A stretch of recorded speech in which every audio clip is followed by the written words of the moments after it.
আমি পদ্মজা। পর্ব ৩। লেখক ইলমা বেহেরোজ।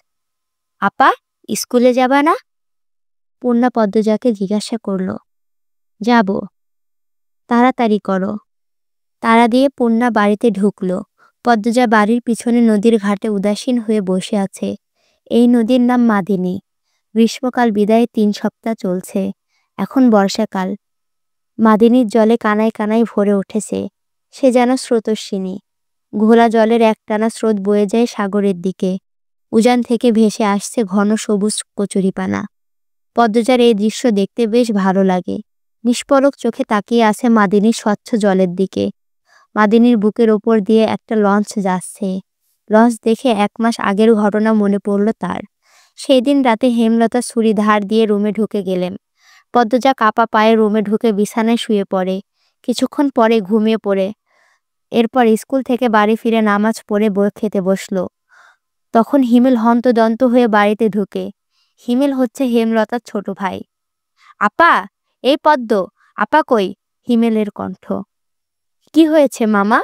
জবাব দিল পদ্মজা। পদ্মজার প্রশ্ন উপেক্ষা করে হেমলতাকে হিমেল ডাকল। আপা, এ আপা। হেমলতা বাড়ির পিছন থেকে ব্যস্ত পায়ে হেঁটে আসেন। কি হয়েছে? হিমেল হেমলতাকে দেখে হাউমাউ করে কেঁদে উঠল। আপা, ভাইজান খুন হয়েছে। রাতে কে জানি মাইরা ফেলছে রে আপা। হিমেল কাঁদতে কাঁদতে হাঁটু ভেঙে বসে পড়ল। পদ্মজা তাৎক্ষণিক সন্দিহান চোখে মায়ের দিকে তাকালো। হেমলতাকে দেখে মনে হলো তিনি চমকেছেন, অথচ তার চমকানোর কথা ছিল না। নাকি হিমেলের সামনে অভিনয় করলেন? না, প্রেমাকে ওই দিকে আসতে দিস না পদ্ম, আমি আসছি। হেমলতা বাড়ির সামনে মিলিয়ে যান। হিমেল পাশে খুঁড়িয়ে খুঁড়িয়ে হাঁটছে। ছেলেটা বোকাশোকা, জন্মগত প্রতিবন্ধী। ২২ বছরে হিমেল এখনো শিশুদের মতো আচরণ করে। কথায় কথায় খুব কাঁদে। সেখানে তার ভাই খুন হয়েছে। ১ মাস তো প্রতিদিন নিয়ম করে কাঁদবে। পদ্মজা রাতেই ভেবেছিল এমন ঘটনা ঘটতে পারে, তবুও এখন ভয় পাচ্ছে। পুলিশ কি এসেছে? মাকে কি ধরে নিয়ে যাবে? ভাবতে গিয়ে পদ্মজার বুক ধক করে উঠল। গ্রামের কাছেই শহর, থানা, পুলিশ নিশ্চয়ই চলে এসেছে। পদ্মজা ধপ করে মাটিতে বসে পড়ল। সে ঘামছে খুব। নাক মুখ গলা ঘেমে একাকার হয়ে যাচ্ছে। পূর্ণা খুনের কথা শুনে খুব ভয় পেয়েছে। তার মনে হচ্ছে সেও খুন হবে। বেশি ভীতু পূর্ণা। পদ্মজার শরীর কাঁপতে থাকে, চোখে ভাসছে হেমলতাকে পুলিশ শিকল দিয়ে বেঁধে নিয়ে যাচ্ছে। তার খুব কান্না পাচ্ছে। আর সময় নষ্ট না করে তড়িঘড়ি করে উঠে দাঁড়ালো পদ্মজা। মাথায় ওড়নার আঁচল টেনে নিয়ে পূর্ণার উদ্দেশ্যে বলল, পেমারে দেখে রাখিস বোন। বাড়ি ভর্তি মানুষ, আরও মানুষ আসছে। হেমলতা মানুষজনকে ঠেলে হানিফের লাশের সামনে গিয়ে দাঁড়ালেন। তখন ফর্সা রঙের ২ জন মহিলা ঝাঁপিয়ে পড়ে তার ওপর। আশঙ্কিক আক্রমণে হেমলতা অপ্রস্তুত হয়ে পড়েন। খেয়াল করে দেখেন ২ জন মহিলা, তার মা আর বোন। তারা হাউমাউ করে কাঁদছে, কিন্তু হেমলতা তো কান্না পাচ্ছে না। ব্যাপারটা লোকচক্ষু ঠেকছে না। একটু কি কান্নার অভিনয় করা উচিত? হানিফের মৃতদেহ দেখে মনে হচ্ছে কেউ ইচ্ছা মতো কুপিয়েছে। হেমলতার তা দেখে শান্তি লাগছে। এমন শান্তি অনেকদিন পাওয়া হয়নি। পদ্মজা সেখানে উপস্থিত হয়। হেমলতার নজরে পড়ে। ভীত চোখে মায়ের দিকে তাকালো পদ্মজা। হেমলতা ভুরু কুঞ্চিত করে আবার স্বাভাবিক করে নেন। পদ্মজা চোখ ঘুরিয়ে দেখছে পুলিশ আসছে নাকি। চারিদিকে এত মানুষ। পদ্মজাকে এদিক সেদিক উকি দিতে দেখে হেমলতা এগিয়ে আসেন। চোখ মুখ শক্ত করে পদ্মজার মুখ ঘুরিয়ে দেন। পদ্মজা দ্রুত ওড়নার আঁচল মুখে চেপে ধরে গোয়ালঘরে ঢুকে পড়ল। তার মা চায় না সে কখনো এত মানুষের সামনে থাকুক। হেমলতা ঘাড় ঘুরিয়ে দেখলেন পদ্মজা গোয়ালঘর থেকে উকি দিয়ে বাইরের অবস্থা পর্যবেক্ষণ করছে। কিছুক্ষণের মধ্যে পুলিশ আসলো। জিজ্ঞাসাবাদ করে হানিফের লাশ নিয়ে গেল। লোক মুখে শোনা যায় হানিফ খুন হয়েছে শেষ রাতে। এরপর নদীতে ফেলা হয়। লঞ্চ ঘাটে লাশ ভাসে। হেমলতাকে পুলিশ নিয়ে যায়নি বলে পদ্মজা স্বস্তির নিঃশ্বাস নিল। মানুষের ভিড়ও কমে গেছে। হেমলতার মা কাঁদতে কাঁদতে ক্লান্ত হয়ে উঠানে এক কোণে বসে আছেন। পদ্মজা গুটি পায়ে গোয়ালঘর থেকে বেরিয়ে আসলো। হেমলতা পদ্মজার দিকে তাকিয়ে মৃদু হাসেন। সেই হাসি দেখলেন হেমলতার মা মঞ্জুরা। তিনি কিছু একটা ভেবে নেন। হেমলতার কাছে এসে কিরমির করে বলেন, তুই খুন করছস? তোমার কেন মনে হচ্ছে এমন? হেমলতার কণ্ঠ স্বাভাবিক, অথচ পদ্মজা এই প্রশ্ন শুনে ভয় পেয়েছে খুব। যদি নানু পুলিশকে বলে দেয়? পুলিশ তার মাকে নিয়ে যাবে। কাল রাইতে তুই আইছিলি হানিফের ঘরে, আমি দেহি নাই? রাগে কাঁপছেন মঞ্জুরা। আসছি। হেমলতার নির্বিকার স্বীকারোক্তি। কেন মারলি আমার স্যারারে? তোর কি ক্ষতি করছে? আসছি বলে আমি খুন করছি? এত রাইতে তুই তার কাছে আর কি দরকারে আইবি? আমি তাকে মারতে যাব কেন? মঞ্জুরার আহত দৃষ্টিতে তাকিয়ে আছে হেমলতার দিকে। হেমলতার চোখ মুখ শক্ত। নিস্তব্ধতা কাটিয়ে মঞ্জুরা চেঁচিয়ে উঠলেন, পুলিশের কাছে যামু আমি। পদ্মজা কেঁপে উঠল। অস্পষ্ট কণ্ঠে বলে, নানু, এমন করো না। হেমলতা নিচু স্বরে কঠিন করে বললেন, আমার মেয়েদের থেকে আমাকে দূরে সরানোর চেষ্টা করো না আম্মা, ফল খুব খারাপ হবে।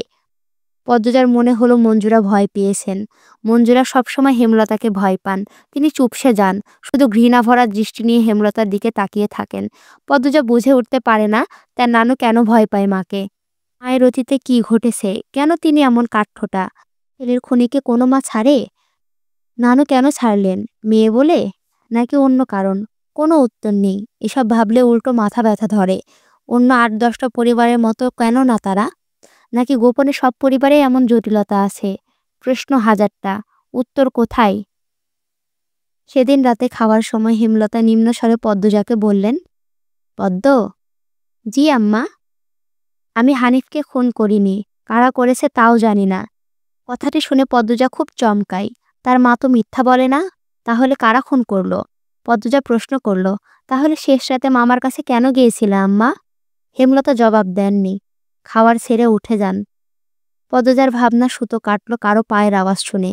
ঘাড় ঘুরিয়ে মোর্শেদকে দেখতে পেল। মোর্শেদ পদ্মজাকে ঘাটে বসে থাকতে দেখে বিরক্তিতে কপাল কুঁচকান। এই সেরি, যা এন থেকা। পদ্মজার কান্না পায়, খুব খারাপ লাগে। নিঃশব্দে এক ফোঁটা জল গড়িয়ে পড়ে।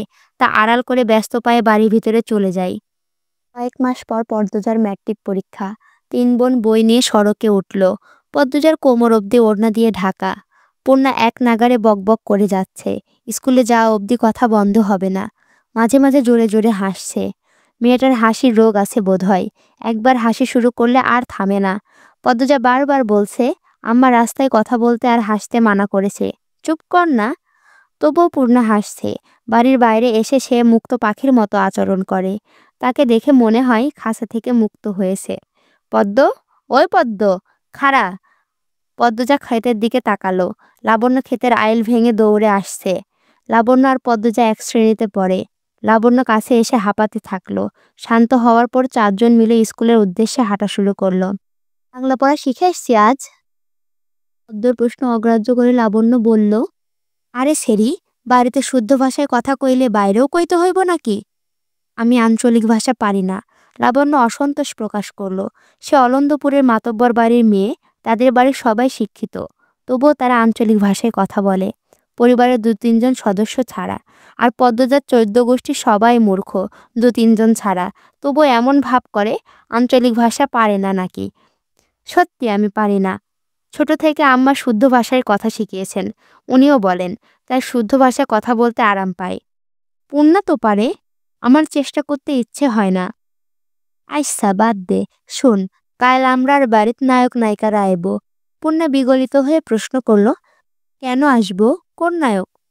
শুটিং করতে, ছবির শুটিং। পদ্মজা এইসবে কোনো আগ্রহ পাচ্ছে না। পূর্ণা খুব আগ্রহ বোধ করছে। সপ্তাহে একদিন সুমিদের বাড়িতে সাদা কালো টিভিতে সে ছায়াছবি দেখতে যায়। তাই অভিনয় শিল্পীদের প্রতি তার আগ্রহ আকাশ ছোঁয়া। পূর্ণা গদগদ হয়ে প্রশ্ন ছুড়ল, কোন নায়ক নায়িকা? বল না লাবণ্য আপা। দাঁড়া, মনে করি।